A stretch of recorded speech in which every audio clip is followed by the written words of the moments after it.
नमस्कार। कभी सोचा है कि ऐसा क्यों होता है कि कुछ लोग तो जैसे सफलता को अपनी ओर खींच लेते हैं, जबकि बाकी लोग बस संघर्ष ही करते रह जाते हैं।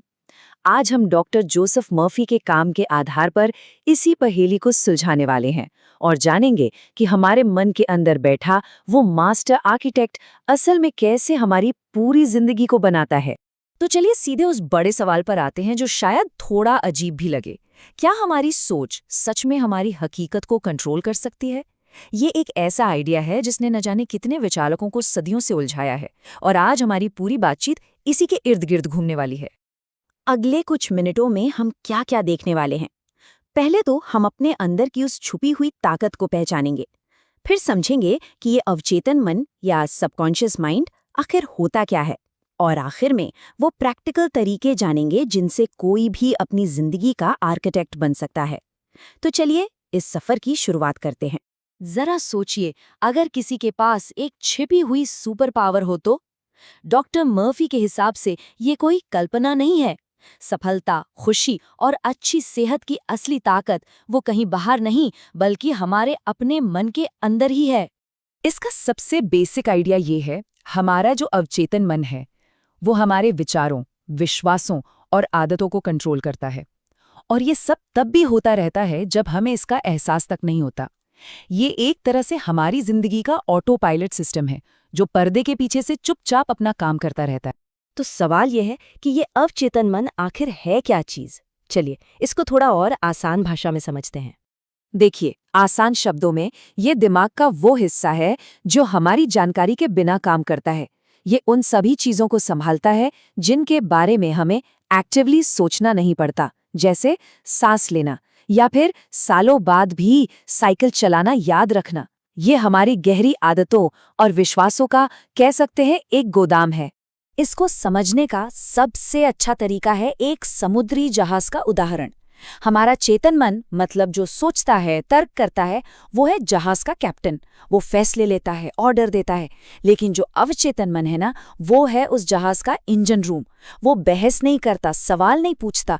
कैप्टन ने जो कह दिया बस उसे पूरा कर देता है। और सबसे बड़ी बात, ये इंजन रूम 24 घंटे काम करता है। हमारे हर विचार, हर एहसास पर रिएक्ट करता है। अब समझते हैं कि ये पूरा सिस्टम काम कैसे करता है। कैसे कैप्टन के विचार उस इंजन रूम को हकीकत बनाने के लिए निर्देश दे देते हैं। और यही वो चाबी है जो सारा राज खोल देती है। अवचेतन मन असली और काल्पनिक में फर्क नहीं कर सकता। वो हर उस मैसेज को सच मान लेता है जिसे बार बार दोहराया जाता है, फिर चाहे वो अच्छा हो या बुरा। ये एक बहुत ही पावरफुल और साथ ही एक थोड़ी खतरनाक सच्चाई भी है। इसका मतलब ये है कि यहाँ एक सीधा सा कॉज एंड इफेक्ट का रिश्ता है। अगर कोई लगातार खुद को यकीन दिलाए कि वो सफल होगा, तो उसका इंजन रूम उसे आत्मविश्वास और स्पष्टता के साथ काम करने के लिए तैयार कर देगा।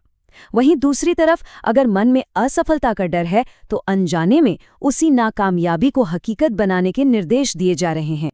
लेकिन अच्छी खबर ये है कि कैप्टन की कुर्सी पर वापस बैठा जा सकता है। डॉक्टर मर्फी हमें अपने अवचेतन मन को सही दिशा देने के लिए कुछ बहुत ही सिंपल लेकिन जबरदस्त टेक्निक्स बताते हैं। ये 4 मेन टूल्स हैं। प्रार्थना, मतलब एक ऊंची शक्ति से जुड़ना।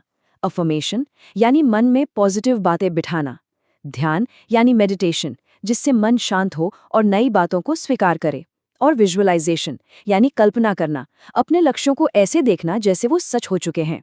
इनका रोज इस्तेमाल करके हम अपने अवचेतन मन को जानबूझकर निर्देश दे सकते हैं।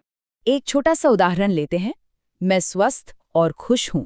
जब इस एक लाइन को सिर्फ तोते की तरह नहीं, बल्कि पूरे एहसास और विश्वास के साथ बार बार दोहराया जाता है, तो अवचेतन मन इसे कमांड की तरह लेता है और फिर इस विश्वास को हकीकत में बदलने का काम शुरू कर देता है।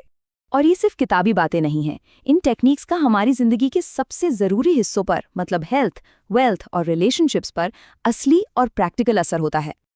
अच्छी सेहत चाहिए तो अपने पूरी तरह से स्वस्थ होने का गहरा विश्वास शरीर को सही सिग्नल भेजता है।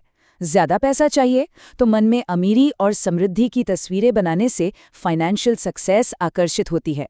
रिश्ते बेहतर करने हैं तो डर, गुस्से और जलन जैसी भावनाओं को मन से हटाने से रिश्तों में अपने आप हार्मनी आती है। तो इन सब बातों का निचोड़ क्या है? बड़ा सीधा सा है। हम अपनी जिंदगी की कहानी के सिर्फ पैसिव दर्शक नहीं हैं। हमारे पास शक्ति है, हमारे पास औजार हैं। हम इसके आर्किटेक्ट, इसके निर्माता बन सकते हैं। तो ये मुख्य बातें याद रखनी है।